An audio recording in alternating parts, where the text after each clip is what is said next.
Most Australians believe superannuation is something they can just set and forget, contributing through work and letting it sit until retirement. But there are uncomfortable truths about how super actually works in this country, and the longer they stay hidden, the more damage they do to your future. First, let's talk about hidden fees.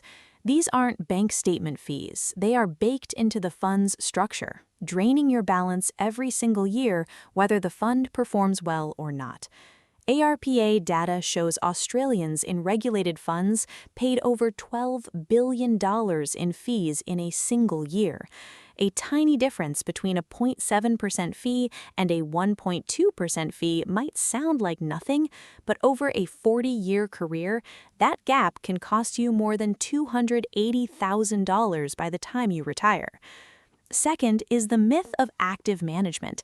Many people assume higher fees mean better returns. In reality, low-cost index options consistently match or outperform expensive, actively managed funds over the long term. With active funds, you are largely paying for analyst salaries and corporate overhead rather than actual growth. Third is the massive issue of lost super. The ATO reports over $18 billion sitting in lost and unclaimed accounts across Australia, affecting millions of accounts. People change jobs or move interstate and forget to update their details, leaving an average of nearly $3,000 per account to sit idle until the government absorbs it. Fourth, if you have multiple accounts, you're paying multiple sets of administration fees. Consolidating your super into one fund through MyGov is the simplest way to stop this unnecessary bleeding. Fifth is the harsh reality of how much you actually need. ASFA's retirement standard indicates a single person needs about $630,000 for a comfortable retirement, while a couple needs $730,000. Yet the average balance for Australians nearing retirement is just a fraction of that, creating a massive shortfall. Sixth is the alarming gender super gap.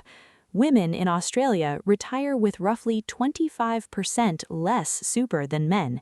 Taking time out of the workforce for caring responsibilities or working part-time means missing out on crucial early contributions and decades of compounding growth.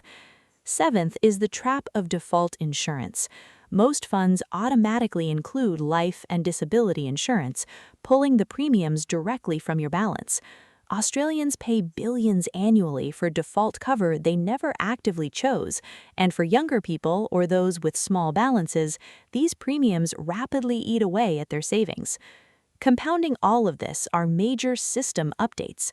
The concessional contribution cap is rising to $32,500, and the non-concessional cap is moving to $130,000.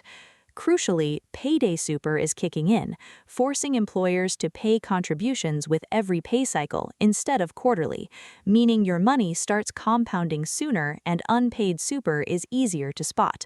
There's also a new tax on balances exceeding $3 million. The bottom line is that super does not take care of itself.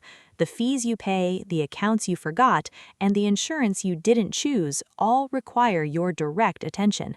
The system works, but only if you engage with it early.